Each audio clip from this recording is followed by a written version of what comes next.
ठीक आहे चालेल. त्रिमूर्ती लवकरात लवकर क्षेत्ररक्षण रचायचं आहे. अंधार होण्याची शक्यता आहे. आपल्याला अजून फायनलचा सामना खेळवायचा आहे. फलंदाज लवकरात लवकर फलंदाजीसाठी जायचं आहे. चला टाइमपास होत आहे कुठेतरी आपल्याला दिसत आहे. वेळ वाया जात आहे. 2 रनांची मात्र पेनल्टी लावण्यात येईल. खरंच सातत्याने सूचना करत आहोत. पालन मात्र नक्कीच करायचं आहे. वेळ वाया जात आहे. पुढील संघ आपल्याला खेळवायचे आहेत. आपल्यालाच अडथळे निर्माण होतील याचं भान ठेवायचं आहे. चला स्ट्राईकला आलेले आहेत जयेश तुरे. गोलंदाजी मात्र करत आहेत ऋतिक पांदे. ऋतिक पांदे आपल्या गोलंदाजीसाठी सज्ज व्हायचं आहे. अटाटटीचे सामने मात्र आपल्याला आता पाहायला मिळणार आहेत. चला लवकरात लवकर वेळ खूप वाया जात आहे. ऋतिक पांदे लवकरात लवकर आपले गोलंदाजीसाठी सज्ज व्हायचे आहेत. त्याचप्रमाणे स्ट्राईकला खेळत आहेत जयेश तुरे. नॉन स्ट्राईकला खेळत आहेत किरण साळवी. चला चला चला वेळ वाया जात आहे खूप. अरे काय वेळ लावतात रे. चला वेळ खूप वाया जात आहे. अंधार होईल लगेच आता परत 10 मिनिटांमध्ये. 15-20 मिनिटात काळोख होत जाईल. मग सूर्य एकदा खाली गेला ना संपला लगेच काळोख. चला लवकरात लवकर गोलंदाजी सुरुवात करायची आहे. गोलंदाजीसाठी सुरुवात झालेली आहे. जबरदस्त असा पहिलाच चेंडू उचलून मारलेला आहे. पाहूया काय होतं. मात्र हे क्षेत्ररक्षण चांगल्या प्रकारे आपल्याला पाहायला मिळालेलं आहे. जबरदस्त असं 2 धाव मात्र निश्चित आलेले आहेत. पहिल्याच चेंडूवरती 2 धावा. खाता खोललेला आहे. अडवला त्यांनी पाहायला लागलं त्याच्या. प्रणय यांच्याकडून चांगले क्षेत्ररक्षण आपल्याला पाहायला मिळालं. उचलून मारलेला चेंडू होता. धडाकेबाज अशी खेळी होती. पाहूया दुसरा परत एकदा चेंडू मारलेला आहे आणि काय होतंय पाहूया. पंचांचा आणि झेल झालेली आहे. जयेशचीच कॅच आणि आऊट झालेले खेळाडू आहेत ते जयेश तुरे इज गॉन. अटाटटीचा सामना. डीजे वाले दादा डीजे बजा.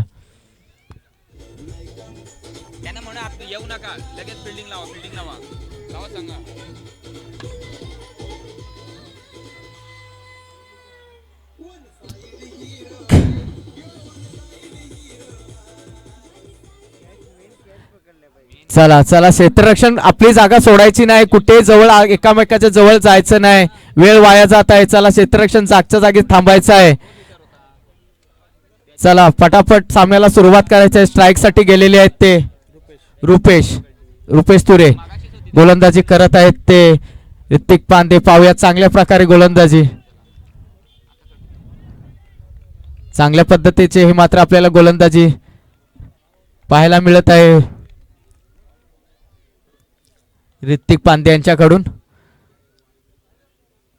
रुपेश तुरे ऑफसाईडला खेळवत आहेत. छान प्रकारे गोलंदाजी आपल्याला ऋतिक पांदे यांच्याकडून पाहायला मिळत आहे. आतापर्यंत झालेले चेंडू आहेत ते 4 चेंडू. धावसंख्या मात्र झालेली आहेत 2 आणि 1 गडी बाद 1 विकेट.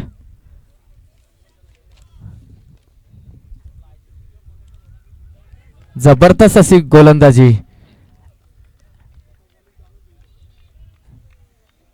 ऋतिक पांदे यांच्याकडून. जबरदस्त असे बॅट्समन पण त्यांना जबरदस्त रोखून थांबवून ठेवलेले आहे ऋतिक पांदे यांनी आपल्या गोलंदाजी शैलीतून. चांगले असे अनुभवी असे हे गोलंदाज आहेत. पाहूया तर आतापर्यंत झालेले चेंडू 5 आहेत. लास्ट टू गो चेंडू आणि ऋतिक पांदे हे नावाजलेले गावाजलेले प्लेयर आहेत. पहिला षटकाचा सामना मात्र संपलेला आहे. ह्या षटकामध्ये मात्र धावसंख्या झालेली आहे ती आतापर्यंत फक्त 2. ऋतिक पांदे जबरदस्त अशी गोलंदाजी ऋतिक पांदे यांच्याकडून आपल्याला पाहायला मिळालेले. गेल्या वर्षी 2025 मध्ये त्यांनी उत्कृष्ट बॅट्समन हा त्यांनी पारितोषिक मिळवला होता ऋतिक पांदे. आणि आता मात्र गोलंदाजीसाठी आलेले आहेत दुसरा षटक घेऊन. कृपया करून त्यांचं नाव सुचवायचं आहे. प्रदीप तुरे. पाहूया प्रदीप तुरे कशा पद्धतीने जबरदस्त असे. आणि पाहूया पंचांचा निर्णय. आटपलेला खेळ हा दिसत आहे. इथे गडबड झालेली आहे. चांगले बॅटर्स मात्र गॉन होताना दिसत आहेत. आउट आणि डीजेवाले दादा डीजे बजा.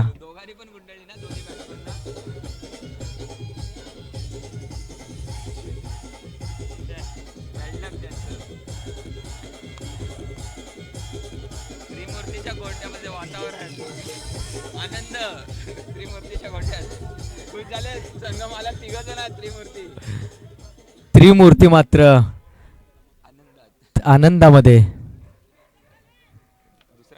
पाहूया दुसरा माईक कुठे आहे? हॅलो घे आता तू पण घे दोघांना रगदा लावूया आता. काय हे पाहायला मिळत आहे आता. खरंच आपण म्हणतो की आत्ताच्या वेळेला मात्र षटकार आणि चौकारांची गरज हवी होती आणि तसे खेळ पाहायला पाहिजे होते, बघायला मिळायला पाहिजे होती, पण त्या पद्धतीने नाही. पण गोलंदाजी तेवढ्याच प्रकारे कडक प्रदीप यांच्याकडून, याच्या आधी केली होती ऋतिक पांडे यांच्याकडून.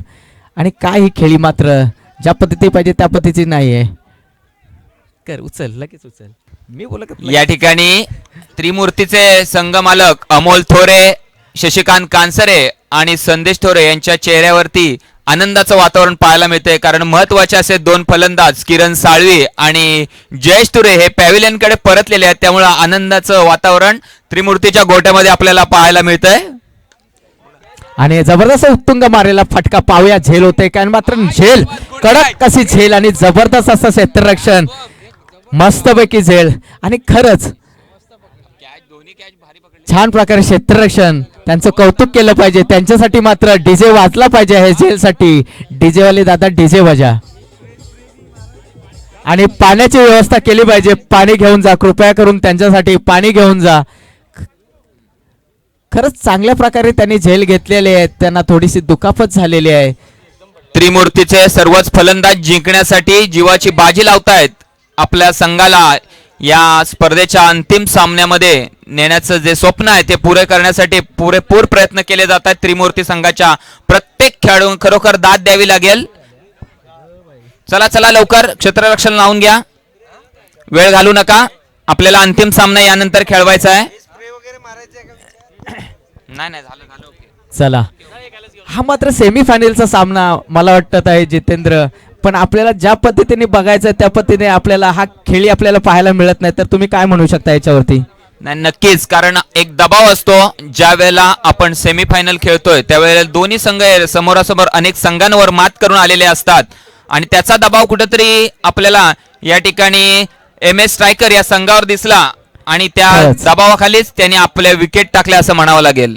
नाही खरंच तुम्ही बोलल्याप्रमाणे तेच आपल्याला निदर्शनात दिसत आहे. आणि खरंच MS संघ मात्र बॅकफूट वरती जाताना दिसत आहे. ती धुवाधार सेमीफायनल मध्ये आपल्याला बॅटिंग पाहायची असते ती बघायला मिळाली नाही. अपेक्षा होती ती मात्र अपेक्षा आपली अयशस्वी ठरलेली आहे. पाहूया तर आता काय पुढील प्रमाणे होतं. आतापर्यंत झालेली धावसंख्या आहे ती मात्र पाहूया ह्याच्यावरती किती धाव येतात.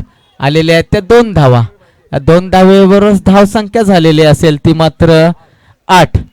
आणि दुसऱ्या षटकाचा सामना संपलेला आहे आणि मात्र जिंकण्यासाठी 9 धावांची आवश्यकता.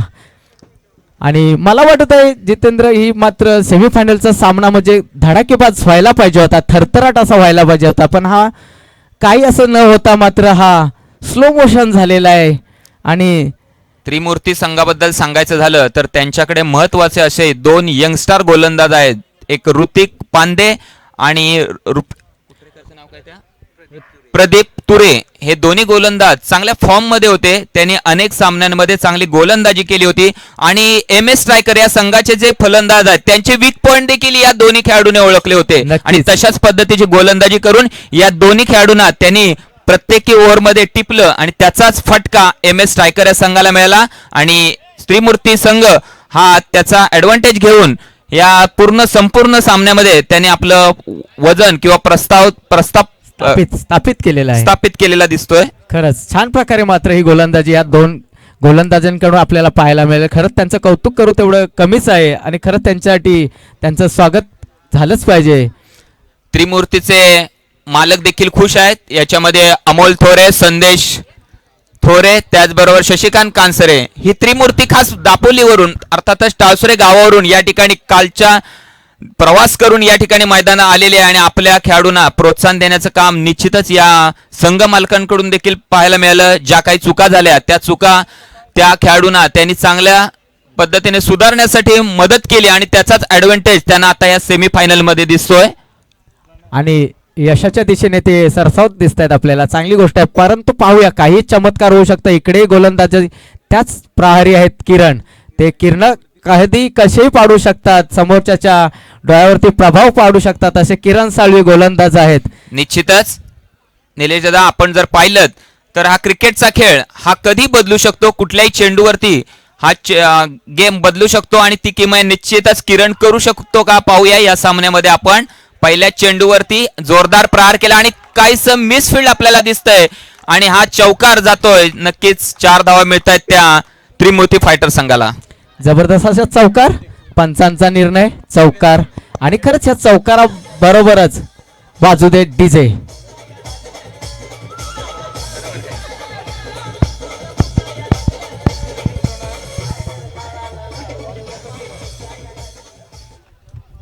धन्यवाद डीजे.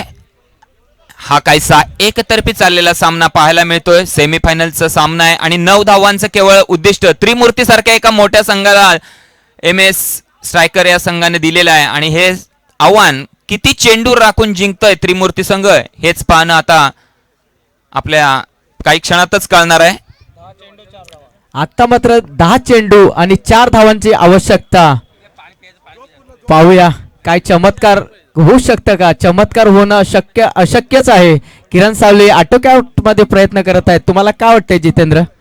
नाही, आता तसं पाहिलं तर MS स्ट्रायकर या संघावरती दबाव देखील दिसतोय. त्यांचे क्षेत्ररक्षक देखील फिल्डिंग करताना त्यांच्यामध्ये दबाव दिसतोय, कारण धावसंख्या ही खूप कमी आहे आणि एवढी कमी धावसंख्या असताना ते बचाव करणं तेवढंसं सोपं नाहीये, कारण आक्रमक असे फलंदाज त्रिमूर्ती संघाकडे आहेत जे नक्कीच ज्यांनी या स्पर्धेमध्ये 42 धावा मारल्या होत्या 3 षटकांमध्ये. असा संघाला तुम्ही 2 ओव्हरमध्ये 8 धावांमध्ये रोखू शकत नाही.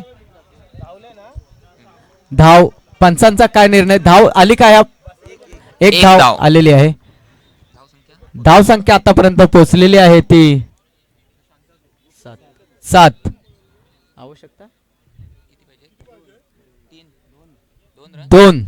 2 धावांची आवश्यकता. मला वाटतंय ह्या षटकामध्ये 2 धावा होतील आणि खरोखर त्या झालेल्या आहेत असं दिसत आहे. हा मात्र चेंडू जात आहे आरपार सीमारेषेच्या पार. विजेता संघ झालेला आहे तो मात्र त्रिमूर्ती. जबरदस्त असं त्यांनी हा आपला प्रयत्न पार केलेला आहे. निश्चितच दादा, फायनलचं तिकीट हे त्रिमूर्ती संघाला मिळालेलं आहे, त्याचं मनपूर्वक अभिनंदन. आणि आता हाय व्होल्टेज मुकाबला होणार आहे तो त्रिमूर्ती फायटर्स विरुद्ध KT11. काही क्षणातच आपण या अंतिम सामन्याचा थरार पाहणार आहोत. सर्व क्रीडा रसिकांना विनंती आहे की आपण कोणी येथून जाऊ